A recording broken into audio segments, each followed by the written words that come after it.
La pire prison, c'est celle dont on ne voit pas les murs. Aujourd'hui, je vais vous partager un chemin en 6 étapes pour comprendre, sortir et surtout se reconstruire après une emprise. La première étape, c'est de prendre conscience de l'emprise. Un pervers narcissique ne se présente jamais comme destructeur dès le début de la relation. Au contraire, au début, il est charmant, séduisant, il donne l'impression de tout comprendre. Mais petit à petit, il tisse sa toile. Comment tu peux la reconnaître? Par des contradictions constantes. Un jour, il t'élève, le lendemain, il t'écrase. Par le gaslighting aussi, il te fait douter de ta mémoire et de ton jugement. Tu peux regarder aussi mes vidéos sur ce thème-là. Par l'isolement, il t'éloigne subtilement de tes proches, de ta famille, de tes frères et sœurs, parents et même parfois de tes enfants. Si tu te rends compte que tu demandes l'avis de quelqu'un, même pour les petites décisions, alors c'est peut-être que c'est le signe que ton autonomie a été grignotée. Par exemple, tu demandes son avis pour valider ta tenue pour aller au travail. Ensuite, la deuxième étape, c'est de déconstruire l'illusion et la culpabilité surtout.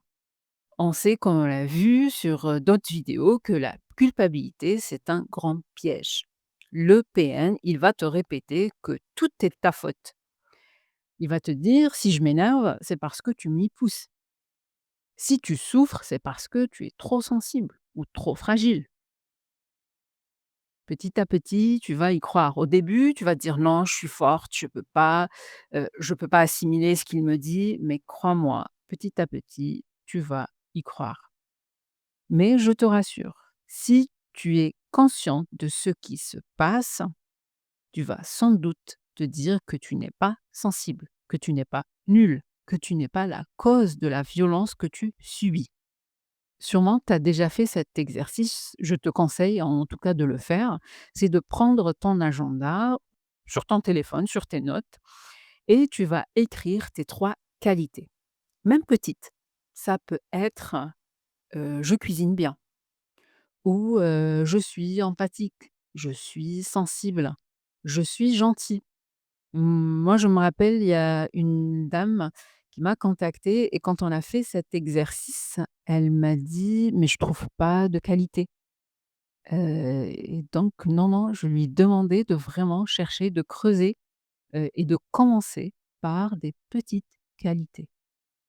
Un conseil aussi que je lui ai donné, c'est quand elle se regarde le matin dans le miroir, elle va se répéter chaque jour que c'est une belle personne, à l'intérieur et à l'extérieur. Je sais que c'est un exercice difficile, mais vous pouvez le faire. Ensuite, l'étape 3. L'étape 3, c'est, comme on a vu, le non-contact, c'est de mettre de la distance. Tant que tu restes dans la cage, tu ne peux pas apprendre à voler. C'est une étape difficile et je le sais. Parce que l'emprise crée une dépendance émotionnelle. Comment tu fais? Tu bloques les appels, les messages, les réseaux sociaux, tu coupes tout le lien. C'est très difficile, mais sois forte. Si la personne est violente, ne pars jamais sans préparation. Cherche du soutien, un lieu sûr, une association, des amis, de la famille, mais prépare ton évasion. Tu peux, sur ce thème, visionner la vidéo que j'ai créée, «S'évader d'un pervers narcissique» et j'ai mis même un guide de survie que tu peux télécharger. Moi, je te conseille aussi de te poser la question: «Qu'est-ce qui me fait le plus peur si je m'éloigne, si je quitte cette relation?» Est-ce que c'est la solitude? Est-ce que c'est la colère de l'autre? Est-ce que c'est l'aspect financier qui me fait peur? Heu, Faire face à la vie avec des enfants? Le plus important, c'est de reconnaître cette peur. Donc reconnaître cette peur, c'est déjà l'apprivoiser. La quatrième étape, c'est de reconstruire ton identité. Quitter le pervers narcissique ou quitter la relation ne suffit pas, malheureusement. Le vrai défi ici, c'est vraiment de te retrouver. Quand tu sors de l'emprise, il y a un immense vide. Mais ce vide peut devenir ton espace de renaissance.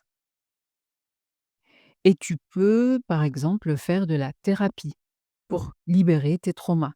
De la créativité, tu peux écrire, tu peux peindre, danser, faire des activités, faire de la randonnée, faire du sport, parce que tout ça, ça va donner une voix à ton âme. Je te conseille aussi d'apprendre à ressentir ton corps, tes émotions, et surtout sans peur, en pleine conscience. Ferme les yeux 10 secondes maintenant. Respire profondément et dis-toi intérieurement, je suis là, j'existe et je reprends ma place. L'étape 5, c'est guérir les blessures profondes. Pourquoi on tombe dans ce type de relation? Parce qu'on porte des blessures anciennes du passé, de l'abandon, du rejet, de l'injustice, de l'humiliation, de la trahison, etc. Le pervers narcissique sait instinctivement repérer ces blessures et les exploiter. Mais une blessure, une fissure, ça se répare. Un outil puissant. Moi, je te conseille d'écrire une lettre de rupture définitive. Pas pour lui envoyer, juste pour sortir les mots, pour dire tout ce que tu n'as pas pu lui dire avant. Et surtout, tu peux soit la détruire, soit la brûler, soit l'enterrer pour fermer symboliquement la porte. La dernière étape est de reprendre le pouvoir sur ta vie. Sortir de l'emprise, ce n'est pas juste couper un lien, comme on l'a dit, c'est vraiment décider de là où tu veux aller. Ça veut dire quoi? Ça veut dire tu vas poser des limites claires avec tout le monde. Tu vas te respecter. Tu vas redéfinir ce qu'une relation saine, basée sur le respect, la communication, la réciprocité, la bienveillance. Tu vas t'entourer de personnes qui t'élèvent, qui élèvent ton énergie au lieu de la détruire. Alors, un autre exercice si tu veux. Bon, je te conseille de fermer les yeux, de rester dans un endroit calme et d'imaginer ta vie dans 5 ans, totalement libérée, physiquement, psychologiquement, du pervers narcissique et de la relation toxique. Quelles sont les 3 choses que tu veux absolument retrouver? Note-les sur ton agenda, comme on l'a dit au début, ou sur tes notes. Et surtout, n'hésite pas à rêver. Il n'y a pas de limite dans les rêves. Ce sont des rêves. Faut pas s'en priver. Rêvons grand, rêvons beau, rêvons et donnons vie à nos rêves. Un petit rappel des 6 étapes. Donc, la première, c'est de prendre conscience de l'emprise. La deuxième, c'est déconstruire l'illusion et la culpabilité. La troisième, c'est de mettre de la distance. La quatrième, de reconstruire ton identité, guérir tes blessures profondes. Et la dernière, c'est de reprendre le pouvoir sur ta vie. C'est vrai que tu as été brisé, mais tu es en reconstruction. Et chaque pas, même petit, est une victoire.